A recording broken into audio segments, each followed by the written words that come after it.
Mesdames et messieurs, je vous présente un petit qui a compris le sens de la vie. On ne vit pas au présent mais au futur, car en fait nos rêves déterminent ce que nous devons être. Tu le sais.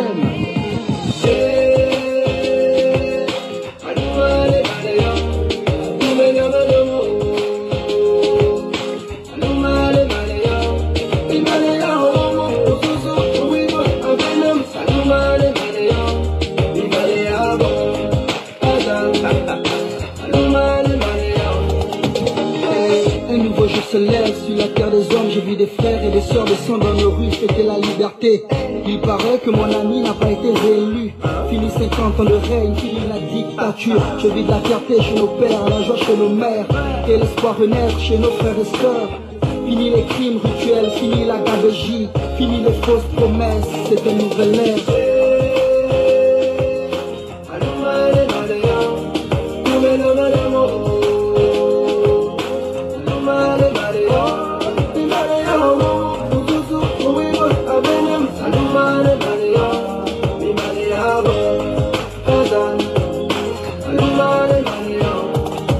D'injustice, oui, telle est la devise. Une pensée à tous ceux qui se sont battus pour ce pays, à tous nos martyrs, aux vrais opposants politiques, à l'ensemble des Gabonais qui ont l'amour de la patrie. Désormais c'est notre histoire, on réécrira les pages, oui. On est tous un, tous au niveau de part.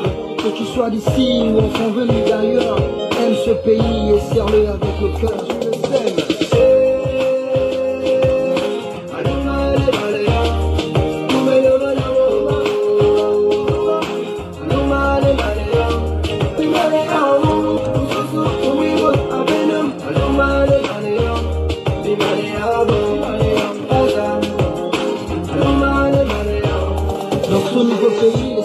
Sont tous rois, riches ou pauvres, on a tous les mêmes droits. Ce pays est le nôtre, c'est la terre de nos ancêtres. Les richesses du sous-sol, c'est pour tous les Gabonais. Du nord au sud, de l'est à l'ouest, nous cultivons l'amour et le sens du partage. Que Dieu bénisse le peuple et la nation tout entière. Une nouvelle heure se lève pour bénir le prince de paix.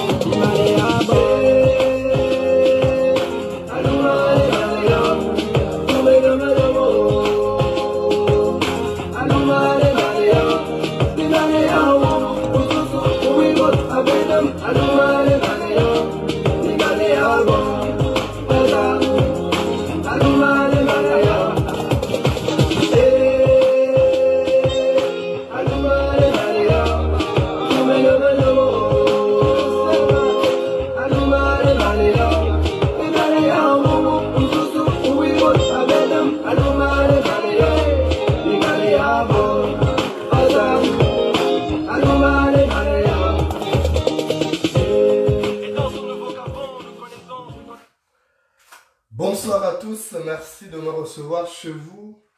J'espère que vous portez à merveille en dépit des vicissitudes sous le régime obsolète et corrompu d'Ali Bongo. Et je pense particulièrement aux diplomates gabonais à l'étranger, puisque c'est avant tout des compatriotes. Et je viens justement parler ici de leurs difficiles conditions de vie, conditions de travail à l'étranger avec leur famille. Ils sont tout simplement clochardisés à l'étranger par Ali Bongo. Ali Bongo parce que c'est le président par défaut du Gabon. Et comme vous le savez, dans un pays, il y a des ministères qui relèvent directement de la présidence de la République, qui relèvent justement de la compétence du président. Donc quand on nomme un ministre à un poste, ça dépend. Si vous avez les finances, vous avez les affaires étrangères, vous avez la défense, ça c'est du domaine du président de la République. Or, il se trouve qu'en ce qui concerne le Gabon, c'est du gros n'importe quoi. Les diplomates gabonais à l'étranger sont dans la galère maximale. Sur tous les plans, c'est la galère. Ils sont clochardisés dans tout le monde entier où nous avons des missions diplomatiques. En commençant par leurs enfants. Les enfants des diplomates sont menacés d'expulsion dans les établissements où ils sont inscrits. Parce que leurs parents n'ont pas honoré les engagements consiste à payer les frais de scolarité. Donc, ils ne vont pas faire des examens de fin d'année parce que les parents n'ont pas payé les frais de scolarité. Et cette situation dure le plus. Souvenez-vous, j'avais déjà attiré l'attention du gouvernement ici. C'est devenu récurrent. Le ministre des Affaires étrangères, Nikan Moussa Adamo, de toute façon, il en a cure. Hein. Lui, il a des vrais problèmes. Il a d'autres chats à fouetter. C'est pas son problème. Le despote Ali Bongo, il s'en fout, il en a cure. Parce que c'est pas son problème. Tant que sa famille et lui sont à l'aise, tant pis. Le reste, tant pis. Donc, c'est la galère maximale en ce moment. Les enfants pourront ne pas participer aux examens de fin d'année parce que les frais de scolarité n'ont pas été justement honorés dans leur totalité. C'est partout dans le monde, là où nous avons des représentations diplomatiques. Que ce soit en France, en Belgique, en Italie, en Afrique, aux États-Unis, en Asie, c'est la même situation. Ils sont dans la galère maximale. Vous pouvez vous imaginer une situation pareille sur Bongo, c'était inimaginable. Parce que les diplomates représentent le pays à l'étranger. On ne peut pas les laisser dans cette situation. Ils sont prioritaires. Et il y a même des dysfonctionnements à l'extérieur là, par rapport au fonctionnement de ces missions diplomatiques. Déjà, en termes de loyer, en dehors des frais de scolarité, il y a ceux qui sont déjà expulsés de leur loyer parce que le gouvernement n'a rien fait. Et vous comprenez vous-même que les diplomates ne peuvent pas parler. Ils ne peuvent pas parler parce que s'ils sont menacés, on va non seulement les virer, les rappeler au pays, mais on va aussi les suspendre leur salaire à vie. C'est comme ça. Donc, ils souffrent en silence. Deuxièmement, même le système de rotation. En fait, quand ils sont envoyés à l'extérieur, la durée ne doit pas excéder 5 ans. Entre 2, 3, 4, 5 ans. Mais là, on les envoie, il y a ceux qui sont là depuis 10 ans. Ils sont même oubliés et ils n'ont même pas revu leur famille. Et vous imaginez, ils sont à l'étranger, ils ne voient pas leur famille. Et le gouvernement gabonais n'est même pas fichu de leur donner des billets de transport pour aller voir les parents. C'est quand même normal, c'est l'équilibre. L'équilibre moral aussi d'une personne passe naturellement par des visites de ses parents, voir ses parents. Il y a d'autres qui ont laissé leur mère, leur père, leur oncle et tout au Gabon. Mais malheureusement, ils n'ont pas la possibilité de repartir parce qu'il y a certains qui sont dans les pays où le billet d'avion, ça coûte les peaux de la fesse. Voilà. Donc, ceux-là, ils sont condamnés depuis des années. Ils sont bloqués à l'extérieur. Ils ne peuvent pas voir leur famille. Ils n'ont pas de billets. Or, on devait leur donner des billets. Ils ont des congés. Et les congés, c'est comme un peu avant le système qui était le système de BST qu'on faisait. L'État gabonais mettait des billets à la disposition des étudiants, des élèves, pour voyager. Or, ça n'existe pas. En tout cas, les ministres, ils ont cette possibilité d'aller à l'extérieur. Ils ont la possibilité d'aller passer les vacances sur les îles paradisiaques avec leur famille, mais les diplomates n'ont pas droit à ça. Parce que ce sont des esclaves de la diplomatie gabonaise. Donc, vous avez aussi un autre problème qu'ils ont, c'est celui de la couverture médicale. Ils n'ont pas de couverture médicale. En tout temps, il y a des frais médicaux qui sont prévus dans leur statut. Quand un diplomate va à l'étranger, il doit avoir des frais médicaux. S'il tombe malade, il se fait soigner là-bas. Or, pendant la période de confinement où on a eu la pandémie de Covid-19 là, ils étaient exposés. Il y a ceux qui sont dans les pays qui étaient présentés comme le foyer de l'épidémie. Et vraiment, ils priaient Dieu pour qu'ils ne tombent pas malades parce qu'ils n'avaient aucune couverture médicale. Les frais médicaux qui sont prévus sont détournés depuis le ministère. Et la situation est connue de tous. Personne ne s'en préoccupe. Pas de frais médicaux. Ils sont donc dans la galère. Vous avez vu qu'il y a un diplomate gabonais qui est mort au Brésil. Et l'État gabonais a été dans l'incapacité de le prendre en charge, de rapatrier son... Voilà la situation du Gabon. Donc aujourd'hui, quand tu es diplomate, tu es réduit au statut d'un pauvre air. Ah, c'est pas normal, la diplomatie, c'est l'image du Gabon. Ce sont ces gens qui sont censés faire donc la politique, la promotion du pays, pour attirer les investisseurs. Or, avec les bongos, ce n'est pas ça. C'est la diplomatie au rabais, c'est la médiocrité. Donc voilà la situation des diplomates.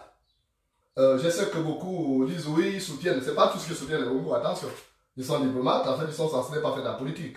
Même si les ambassadeurs eux-mêmes sont nommés par le régime en place, mais il y a des conseillers qui partent sur la base de leurs compétences. Et ceux-là ne sont pas forcément des lèche-bottes, des bongos. Donc on ne va pas dire qu'on ne doit pas parler de la situation, on ne doit pas nous en émouvoir parce que ce sont les soutiens des bongos. Non. En revanche, ce qu'il faut faire comprendre à ces gens, c'est qu'ils n'attendront rien des bongos. Si le Gabon était un pays sérieux, dirigé par des gens sérieux et habité par des gens sérieux, il y a longtemps qu'on aurait pu passer à autre chose. Déjà, il faut revoir la carte des représentations diplomatiques. Il y a des représentations diplomatiques qui ne sont d'aucune utilité aujourd'hui. Aucune utilité. Vous avez des pays où on dit il y a un consulat du Gabon là-bas, mais il n'y a même pas un Gabonais qui va là-bas. Et on ne peut même attirer aucun investisseur là-bas, parce que là-bas c'est des pays de galère. Donc si on veut prendre en charge ces diplomates-là, commençons par revoir la carte diplomatique là, la carte consulaire, on revoit tout à zéro, on fait des missions diplomatiques qui ne sont pas d'une importance capitale pour le fonctionnement ou rayonnement du pays, et les fonds alloués à ces missions diplomatiques peuvent servir à d'autres qui sont plus importantes. Mais aucune réflexion n'est menée au sommet de l'État. Vous avez des médiocres comme Michael Moussa Damo. Franchement, j'ai mal au cœur en fait. J'ai mal au cœur de voir la diplomatie gabonaise au rabais. Parce qu'on ne pouvait pas se permettre de telles situations sous Omar Bongo. Ce n'était pas possible. Sous Omar Bongo, on n'acceptait pas que la diplomatie gabonaise soit rabaissée jusqu'à ce niveau. Or là, avec Ali Bongo, c'est devenu maintenant récurrent. Donc les diplomates sont traînés dans la boue. On les traite de pauvres airs, ils sont clochardisés. Parce que tout simplement, vous avez des irresponsables, vous avez des responsables irresponsables à la tête de l'État, qui ne voient pas l'image du pays. Pendant ce temps, vous avez les autres pays qui ont leur mission diplomatique. Ça fait pâlir des jalousies. Vous voyez les autres pays qui sont bien traités, les diplomates des autres pays qui sont bien traités, leurs enfants vont à l'école, et puis les vôtres ne vont pas à l'école, ça frustre. Et puis on dit les enfants de tel pays, de tels diplomates sont expulsés des établissements, ou tel diplomate a été chassé de son logement parce qu'il n'a pas payé, mais c'est une honte pour le Gabon. C'est une honte pour le Gabon. Mais regardez comment Ali Bongo a détruit la diplomatie gabonaise depuis qu'il est arrivé au pouvoir. Depuis qu'il est là, il n'y a rien n'est fait. Rien n'est fait pour faire en sorte qu'on voit le rayonnement de la diplomatie gabonaise, non? C'est du gros n'importe quoi. Et puis il y a des gens qui sont là pour dire le président de la République, chef de l'État, son excellence, machin. Il faut quoi? Il ne faut rien, la diplomatie gabonaise a pris un coup. L'image du Gabon s'est écornée à l'étranger. Or, sur Omar Bongo ne faisait pas ça. Omar Bongo attachait du prix à l'image du Gabon et des Gabonais à l'étranger. Avant, c'était ça. Souvenez-vous quand on avait envoyé les jeunes Gabonaises en France pour être formés comme personnel navigant commercial d'Air Gabon. Il y avait 2 dames qui avaient commencé à faire le trottoir à Paris. Mais quand Omar Bongo a été informé, ces dames ont été rapatriées immédiatement au Gabon pour éviter que cela ne galvaude l'image du Gabon parce qu'un seul âne a mangé la farine, mais tous en ont le museau blanchi. Un seul âne a mangé la farine, mais tous en ont le museau blanchi. Donc Omar Bongo, lui, il n'était pas le meilleur dirigeant du Gabon, mais il savait que l'image du Gabon, on ne blague pas avec ça. Et il attachait du prix à l'image du Gabon, il ne voulait pas que l'image du Gabon soit souillée. Même le sujet qu'on aborde dans ce moment-là de ce Gabonais ce jeune Gabonais, Gédéon, je crois, qui est visé par une procédure d'expulsion. Mais sur Omar Bongo, ça n'existait pas. Les diplomates faisaient leur boulot. Or là, bon, on nomme aussi les diplomates sur la base de népotisme, surtout les ambassadeurs au premier chef. Sur la base de népotisme. Et plus grave encore, ce n'est même pas parfois les enfants du pays. Donc quand les enfants du pays ont des problèmes, ils s'en foutent. Alors que leur mission, c'est de protéger le Gabon, l'image du Gabon, de protéger les citoyens gabonais quand ils sont à l'extérieur. Or, on ne voit même pas ça. Mais avec Ali Bongo, c'est du gros n'importe quoi, donc il n'y a pas d'autre solution. Comme je vous l'ai dit, lorsqu'un serpent s'enroule autour d'une calebasse, il n'y a pas d'autre solution que de casser la calebasse. Quand un serpent s'enroule autour d'une calebasse, il n'y a pas d'autre solution que de casser la calebasse. Ce régime-là, il faut le détruire. Et nous devons être tout à fait unanimes là-dessus, que tant que les Bongos seront là, parce que eux, ils se foutent du peuple gabonais, ils prennent les Gabonais comme leur sujet, ils prennent le Gabon comme leur plantation, donc les autres citoyens doivent être dans la galère maximale, eux, ils peuvent vivre aisément. Or, vous savez vous-même que le poil blanc convient au mouton et à la chèvre. Le poil blanc convient au mouton et à la chèvre. Pourquoi Ali Bongo traite les Gabonais comme ça? La diplomatie, ça relève directement, parce que même si on tape sur Mikal Moussa Adamo, d'accord, mais lui, s'il n'a pas les moyens de sa politique, il fait quoi? Il ne peut rien faire. Donc on peut taper sur les ministres. C'est vrai qu'il y a des ministres voleurs qui ont détourné des budgets. Regardez là, le préavis des agents du ministère des Affaires étrangères. Ils ont déposé un préavis de grève, je crois que ça devait expirer le 25, sauf si ça a été prolongé. Mais il devait entrer en grève à partir d'aujourd'hui. Mais regardez comment l'État reste motus bouche cousue. Mais l'image du Gabon, bon sang. Est-ce que c'est ça quand vous êtes dirigé par des nomades africains en quête de salut financier? Ils ne se soucient pas de l'image du Gabon. Ils sont là uniquement pour leur pognon et ils s'en foutent pas mal. Que vous ayez de quoi manger à l'extérieur ou pas. Or, vous savez que quand vous êtes à l'étranger, vous êtes dans une situation de vulnérabilité. Quand vous êtes à l'étranger, vous êtes dans une situation de vulnérabilité. Vous n'êtes pas chez vous. Au Gabon encore, on peut galérer. Vous n'avez rien à manger. Vous allez partir chez une cousine, chez un cousin. Bon, enfin, les cousins n'existent pas chez nous. On dit des frères. Vous allez aller chez une tante.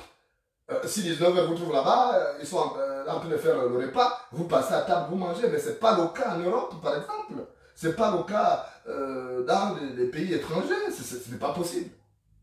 Vous n'allez pas indéfiniment dépendre d'une personne. La personne peut vous inviter au restaurant une fois en passant, mais si elle vous invite au restaurant, vous êtes diplomate. Elle ne va pas vous inviter avec toute votre famille. Alors comment comprendre ce traitement-là qui est réservé à ces diplomates? Et personne n'agit. Ça, c'est un gouvernement irresponsable. C'est un gouvernement de voyous qui ne comprennent pas la nécessité de partager le flux de la croissance ensemble. Il y a de l'argent, mais l'argent est géré par un petit groupe, les petits voyous qui sont à la présidence de la République là, et quelques membres du gouvernement qui appartiennent aux gangs financiers qui pillent le pays. Donc vous voyez un peu dans quelles conditions les diplomates gabonais sont aujourd'hui réduits à de simples clochards à l'étranger, à de simples mendiants. D'autres ont dû même se convertir en hommes ou femmes d'affaires à l'extérieur pour pouvoir apercevoir le bout du tunnel. C'est pas normal. Or, il y a même un conflit d'intérêt. Quand on est diplomate, on est là pour faire des affaires. Mais certains sont obligés de faire des petites choses. Ils sont obligés de faire des prêts d'argent avec intérêt. C'est pas normal, ça, l'image du Gabon. C'est pas ça le Gabon que moi je conçois. Non.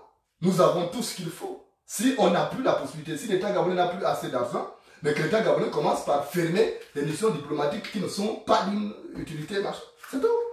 Pourquoi continuer à gagner beaucoup d'eau? Mais ça gaspille les fonds pour rien. Parce que trop de chiens nuit à la chasse. Trop de chiens nuit à la chasse. Donc, il nous faut absolument soutenir ces compatriotes, c'est les Gabonais avant tout. Au lieu de dire chaque fois, non, ce sont les soutiens d'Ali Bongo. Le Gabonais, c'est ça. Quand ça arrive aux autres, là, je suis même content quelque part pour certains diplomates que cette situation arrive pour qu'ils comprennent quel est le manque d'empathie de ces régimes.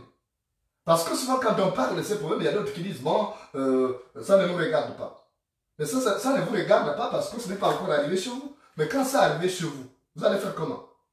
Quand la situation va vous toucher. Donc, dites-vous souvent que quand c'est le voisin qui est touché, demain, ça peut être vous. Personne n'est à l'abri, tout le monde est visé par les méfaits de ces régimes-là. Tout le monde est visé. Tout le monde est visé par les méfaits de ces régimes. Donc, il faut éviter de dire que non, ce n'est pas mon problème, ça ne me regarde pas. Mais ça touche tout le monde. Malheureusement, tout le monde est exposé.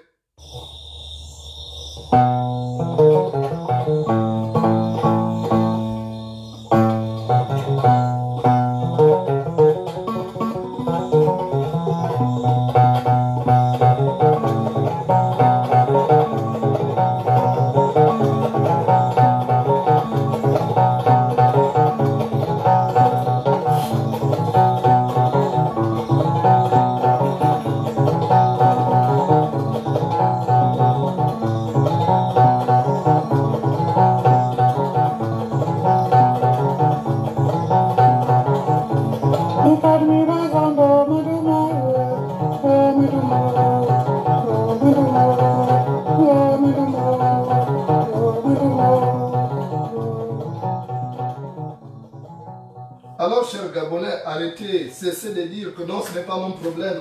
Ça ne me regarde pas. Parce que ce qui arrive à l'autre va vous arriver. Et quand on poursuit la poule, le canard ne doit pas rigoler parce que lorsqu'il n'y aura plus de poules, c'est le canard qu'on va attraper pour égorger. Donc mettez-vous en tête que lorsque le voisin est en difficulté, ça doit vous interpeller. Je vous dis souvent que si tu vois le feu à la barbe, il finit par les cheveux. Si tu vois le feu à la barbe, il finit par les cheveux. Donc ce qui arrive aux autres diplomates, ça va arriver aux autres fonctionnaires. On arrivera forcément à une situation de cessation de paiement. Et à partir de ce moment, on n'allait plus dire que non, je ne suis pas, ça ne me concerne pas. Moi, je protège mon bout de pain. Non, il n'y a pas de bout de pain à protéger. Parce que nous sommes liés les uns les autres. Donc ce qui fait mal aux autres doit vous interpeller. Dans un village, il y avait un homme. Et cet homme avait sa mère. Cet homme s'appelait Mumbina. Alors Mumbina avait sa mère. Sa mère qui vivait ailleurs parce que Mumbina avait fondé sa famille avec sa femme Marundu. Donc il avait laissé sa mère dans la maison familiale. Et après, il est allé vivre avec sa femme. Et Mumbina allait visiter chaque fois, aller rendre visite à sa maman. Mais sa maman, un peu avec cette mentalité de la personne seule, avait fini par s'entourer. Ses animaux, elle avait donc des animaux à la maison.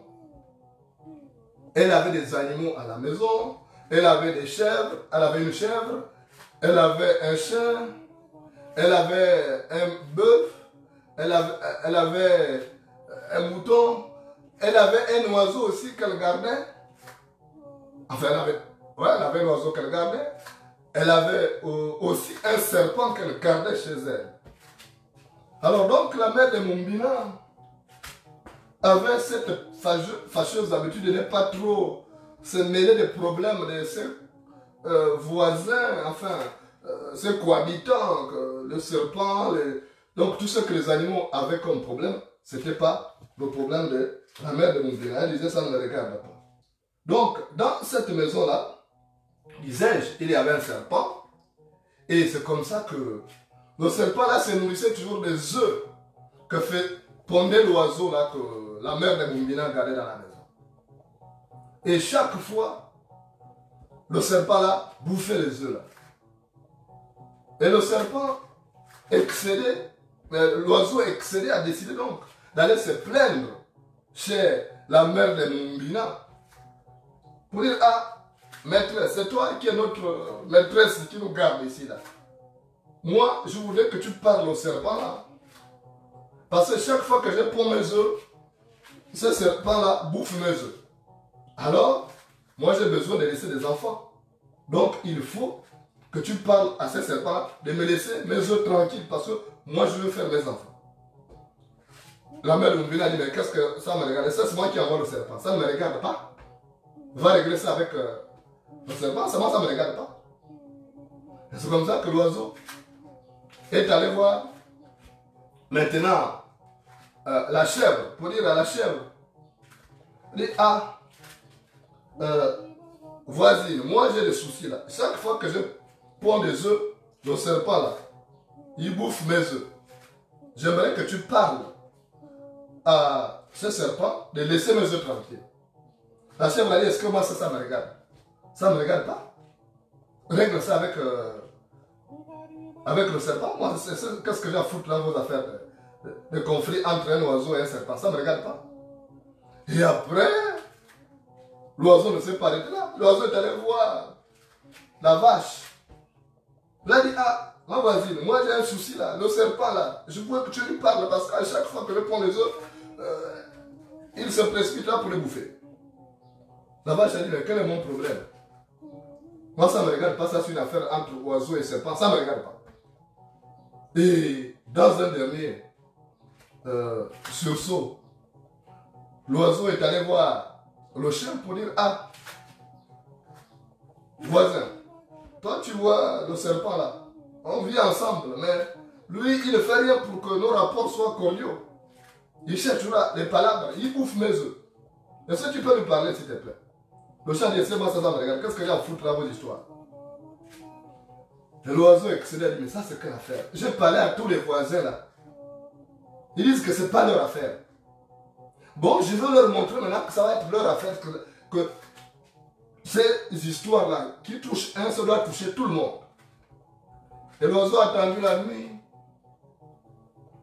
L'oiseau a attendu tard dans la nuit. L'oiseau a mis le feu à la case, où après que tout le monde soit endormi. L'oiseau a mis le feu et tout était verrouillé à l'intérieur et tous ont commencé à cramer à l'intérieur de la case.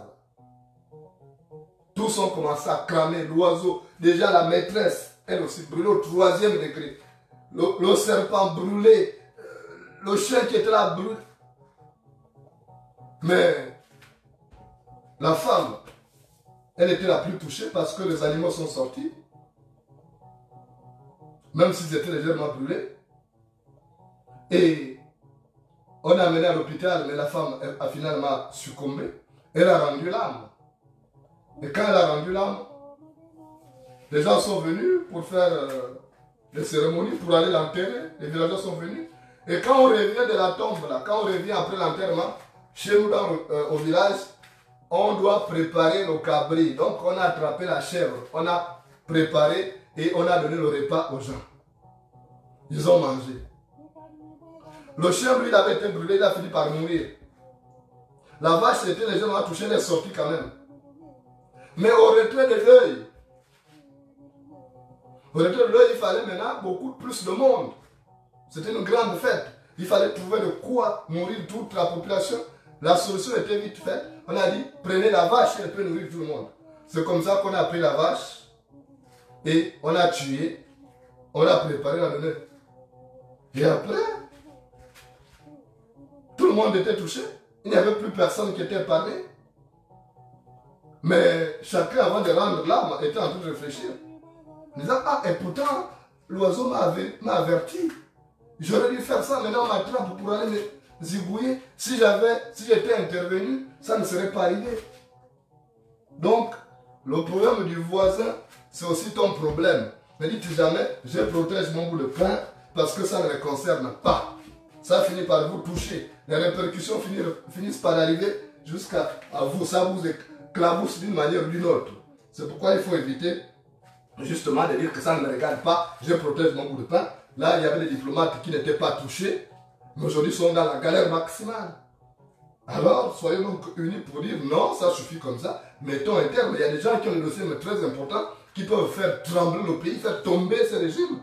Alors, donnez-nous les dossiers, on va en finir, on va passer à autre chose. Nous, on ne veut pas rester insensibles à vos problèmes. Vos problèmes sont nos problèmes parce que nous sommes liés les uns les autres. Ce qui vous fait mal nous fait mal. Et c'est la raison pour laquelle je suis venu vous attirer votre attention, vous les diplomates, vous les Gabonais, pour vous dire qu'on doit être solidaires pour mettre un terme à ça. Parce que c'est la diplomatie au rabais. Ce n'est pas, c'est l'image du Gabon qui est galvaudée. Et ce n'est pas normal qu'on soit là. Le Gabon mérite mieux que ces pauvres médiocres dirigeants que nous avons à la tête du pays et qui ne savent pas protéger l'image du pays. Donc on mérite mieux. Alors, soyons d'accord sur l'essentiel. Nous n'avons pas vocation à nous faire des bises, mais apprenons à défendre l'image du Gabon, à défendre les intérêts du Gabon quand ceux-ci sont en danger. Merci de m'avoir reçu chez vous et à très bientôt, surtout bonne soirée ou bien à plus tard.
Mesdames et messieurs, je vous présente un petit qui a compris le sens de la vie.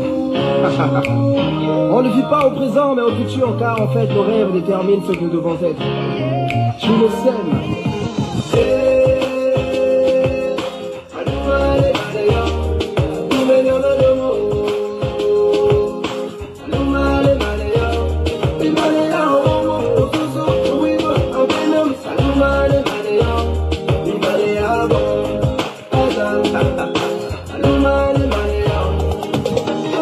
Un nouveau jour se lève sur la terre des hommes. Je vis des frères et des sœurs descendre dans nos rues, fêter la liberté. Il paraît que mon ami n'a pas été réélu. Fini 50 ans de règne, fini la dictature. Je vis de la fierté chez nos pères, la joie chez nos mères, et l'espoir renaître chez nos frères et sœurs. Fini les crimes rituels, fini la gabegie, fini les fausses promesses, c'est une nouvelle ère.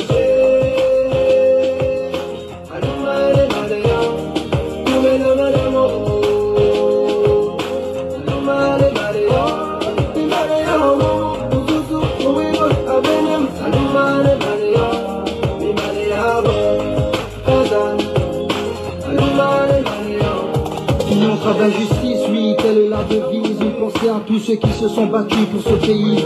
À tous nos martyrs, aux vrais opposants politiques, à l'ensemble des Gabonais qui ont l'amour de la patrie. Désormais c'est notre histoire, on réécrira les pages, oui. On est tous un, tous au niveau de part.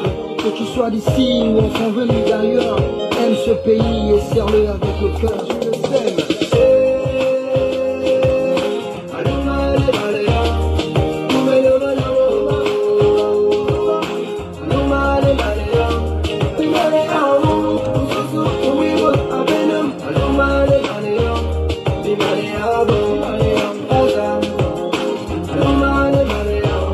Dans ce nouveau pays, les citoyens sont tous rois.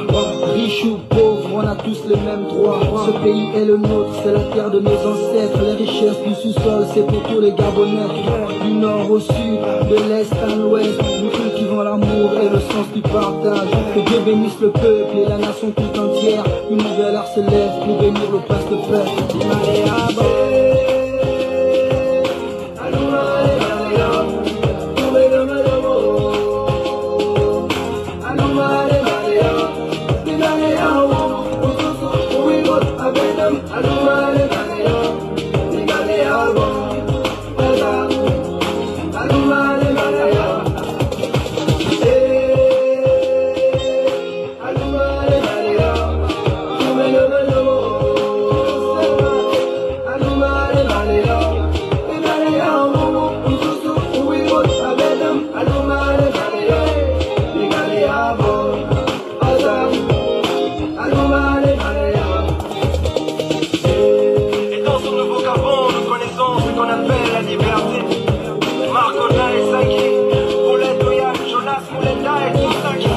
On finit la bataille.